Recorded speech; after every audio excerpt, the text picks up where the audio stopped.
Beryl Wiseman, Editor-in-Chief of the Suburban newspaper. My pleasure to host the Suburban News Hour. This is the premiere edition. And now we turn it over to my colleague, Anthony Bonaparte, Features Editor, whose segment is brought to you by Harina Optometrist at the Rockland Center.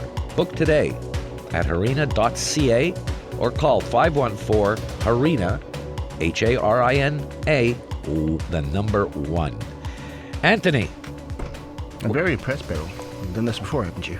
I have not. I told Oliver, I have not done an ad. I have never, in 6 years of radio, I've never had to do an ad. This is my first one. For you. Very impressed. Very impressed. And I thank you. I'm honored. Well, it's my pleasure. Okay. Yes. How are you doing, sir? An emphatic bonjour. I am full of my usual joy and optimism. I'm beaten only by your level of joy and optimism, which we could fill Montreal with. You're a funny guy. We could fill Montreal with. This week in the feature section, we have a good variety of stuff. Jennifer Cox wrote a story on the benefits of using a personal trainer.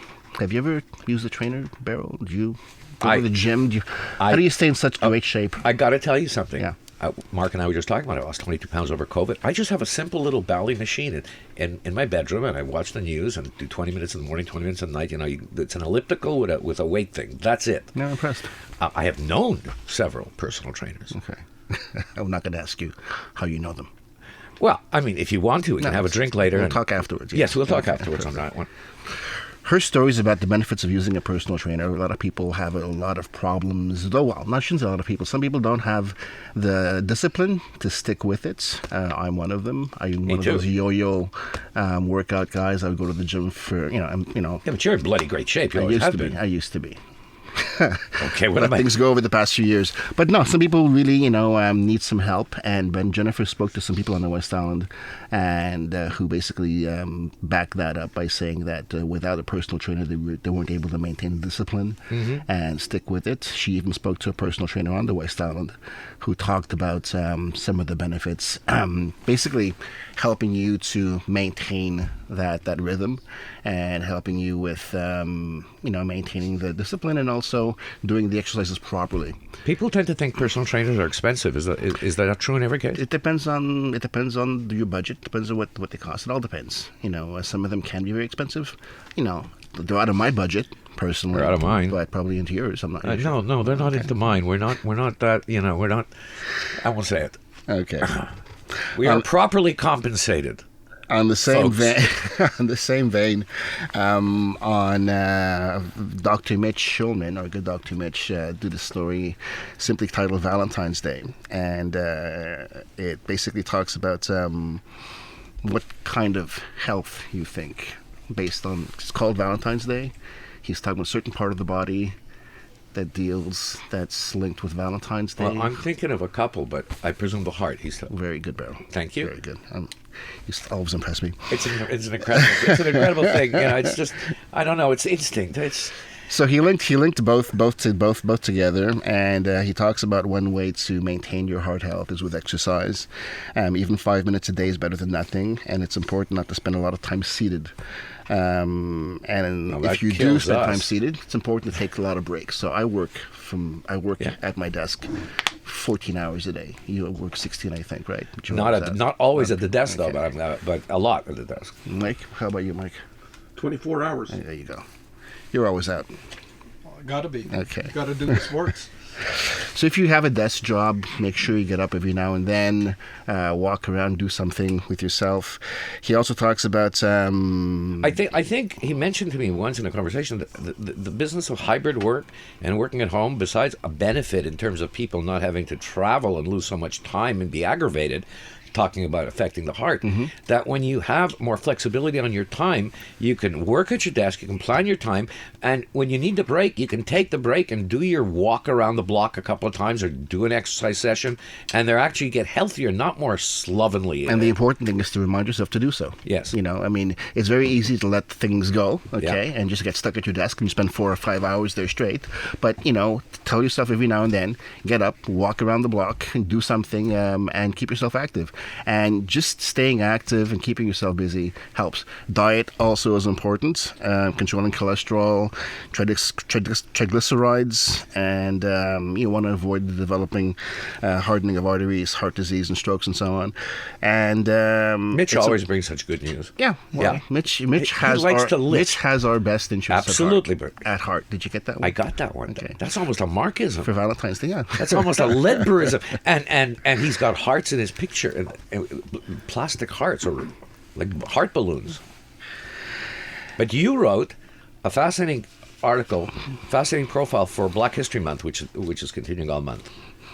Yep. With a very evocative and truthful title, "The Racial Reckoning Was Short-Lived." Tell us about it.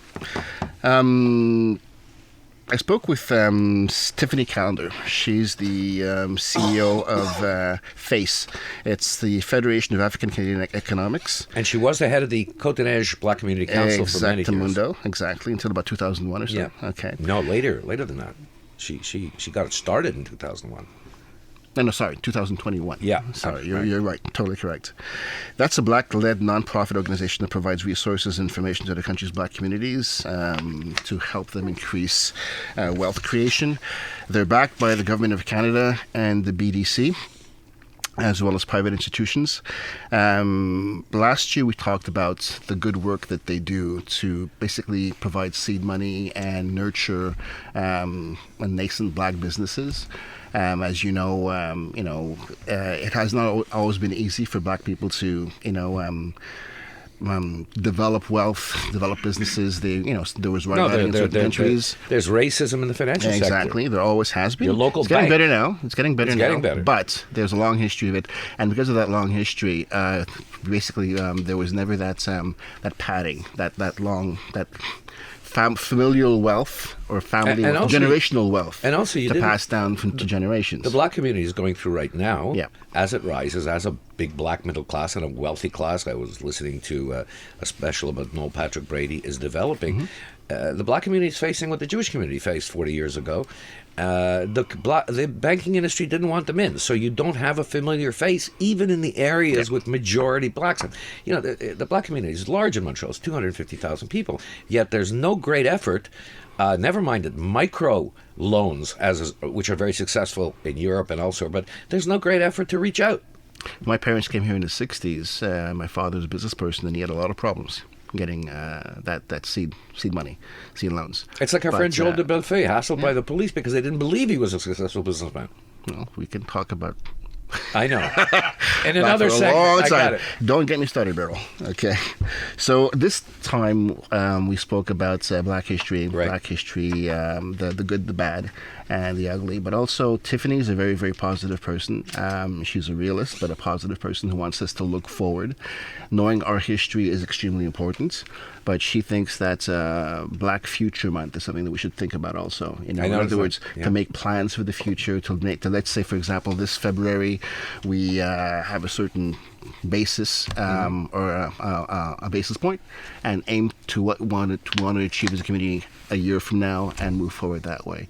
Unlike me, who would rather basically seethe and complain, she wants to look forward and promote positivity. So I understand people who are positive on all things, but frankly, I kind of like the mindset you and I are in. We've earned our mindset. I think I'm more realistic, exactly, by being miserable and fed up. Me too, that's what I'm saying. But you and I have earned that mindset. Yeah, well. She will come to that. Eventually. But I do want to point out one thing. Our wonderful Charmaine Morel, who's in sales, does a great job on these, particularly on these special months and special occasions.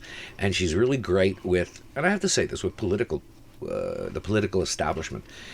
And I can't help but be struck by the fact that the only political formation, municipal, provincial, or federal, that bothered to support this Black History Month initiative that we're doing for all month has been the Quebec Liberal Party. Nothing from CAQ, nothing from Quebec Solidaire that claims to be for the oppressed minorities and for the working class.